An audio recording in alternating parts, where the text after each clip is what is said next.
Bonjour, Bonjour, merci de vous avoir accueilli. avec plaisir. Pouvez-vous vous présenter, s'il vous plaît? Je m'appelle Evelyne Joss, je suis psychologue, clinicienne, formée en thérapie brève, en hypnose et en EMDR. L'hypnose, je l'ai découverte, je travaillais dans un centre pour enfants cancéreux et une étudiante est venue demander pour faire un stage en hypnose et j'ai vu les miracles qu'elle faisait avec l'hypnose sur des enfants qui vomissaient, avec les médicaments, on ne parvenait pas à arrêter ces vomissements, des enfants qui avaient des douleurs, qui étaient sous morphine, on ne parvenait pas à les soulager de ces douleurs et avec l'hypnose en une séance, deux, trois séances, elle faisait des miracles et donc c'est ça qui m'a amenée à me former en hypnose.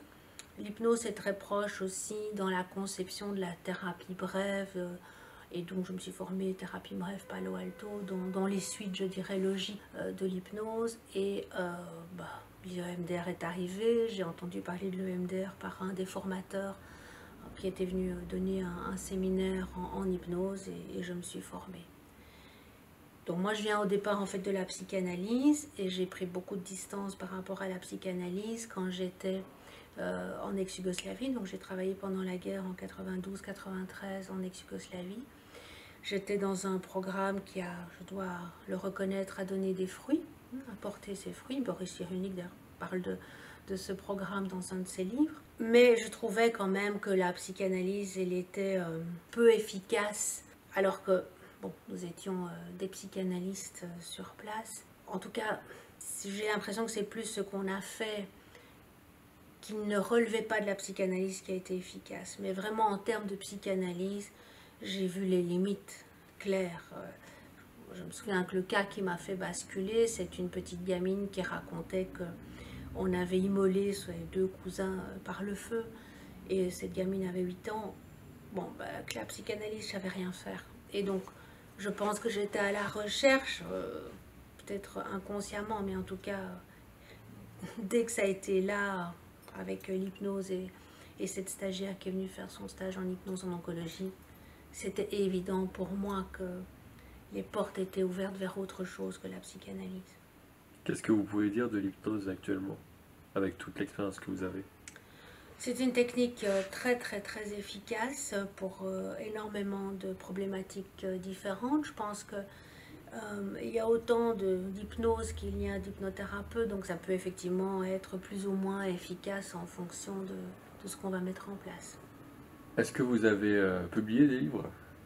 Alors j'ai publié sur l'hypnose un livre qui s'appelle Le pouvoir des histoires thérapeutiques, où j'essaye d'expliquer pourquoi le fait de raconter des histoires thérapeutiques fonctionne au niveau de notre psychisme, qu'est-ce qui se passe, comment on comprend les choses et pourquoi les métaphores sont importantes dans notre compréhension des choses et donc pourquoi les métaphores thérapeutiques ont un impact.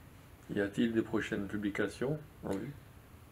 Alors là, je viens de publier un livre sur le radicalisme, sur la radicalisation. Je viens de terminer la deuxième édition de mon livre sur le traumatisme psychique chez l'adulte. Je prépare la deuxième édition de mon bouquin sur le traumatisme chez le nourrisson, l'enfant et l'adolescent. Donc pour le moment, je suis plutôt dans les rééditions et j'espère voilà, avoir le temps de continuer à écrire. J'ai plusieurs livres en cours, un sur les violences sexuelles, un sur l'histoire du traumatisme. Mais bon, il faut du temps et comme je n'en ai pas beaucoup, pour le moment j'écris plutôt des articles. Actuellement, vous faites une formation. Quel en est l'intitulé? Alors là, la formation qui va commencer, c'est une formation de niveau 1, c'est-à-dire on enseigne aux professionnels de la santé mentale, les bases de l'hypnose. Hein, donc c'est une formation en 12 jours. Et j'enchaîne moi avec un séminaire de deuxième année sur l'hypnose et le deuil. Donc les outils pour soulager les endeuillés avec l'hypnose. Est-ce qu'il y a prochainement des événements que vous préparez? Bien oui, en lien d'ailleurs avec ce séminaire sur le deuil. Nous avons un grand événement le 7 et 8 mars en Belgique, à Liège. Ça s'intitule « Le deuil et les dimensions invisibles de la conscience », où on va inviter des professionnels, principalement des scientifiques et aussi des journalistes, qui vont donc parler de tout ce qui est Et actuellement, les connaissances par rapport à la vie après la mort.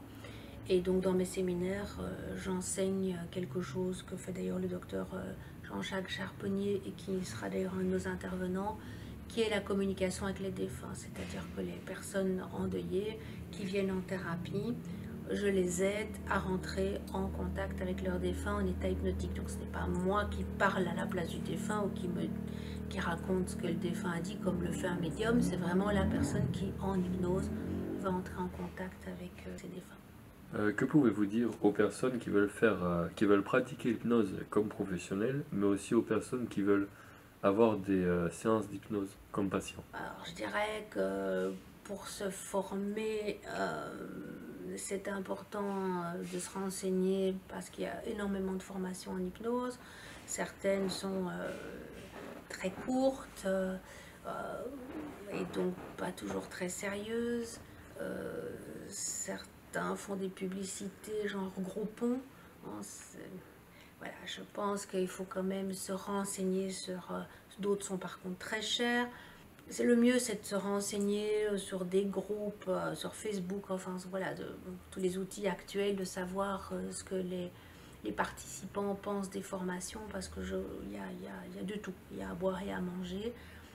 Aujourd'hui, les formations, c'est quand même quelque chose d'assez juteux, je dirais, et donc voilà, ça veut dire que ça attire des gens qui ne sont pas nécessairement très honnêtes, donc c'est de bien se renseigner. Personnellement, nous, notre formation n'est ouverte qu'aux professionnels de la santé mentale. Certaines formations sont ouvertes à tout le monde. Et donc, je trouve que ça manque de sérieux dans le sens où ça veut dire que des personnes vont se dire hypnothérapeutes et parfois sans aucune formation de base.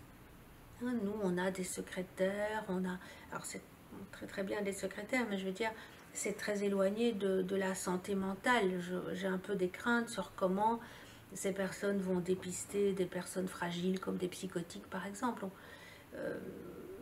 Moi, je me méfierais des formations qui acceptent le tout venant dans leur rang. Et par rapport aux personnes qui souhaitent consulter un thérapeute, mais là aussi, je pense qu'il vaut mieux aller voir un psychologue ou un psychiatre qui s'est formé en hypnose, se renseigner sur les diplômes de base des thérapeutes, parce que là, j'ai assisté à une discussion de groupe sur un groupe Facebook d'hypnose.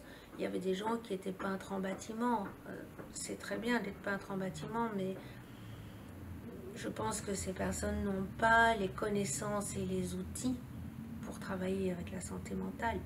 Donc c'est de bien se renseigner chez qui on va. Merci de nous avoir reçus. Merci. À bientôt pour votre prochaine publication et vos prochains événements. Merci, au revoir.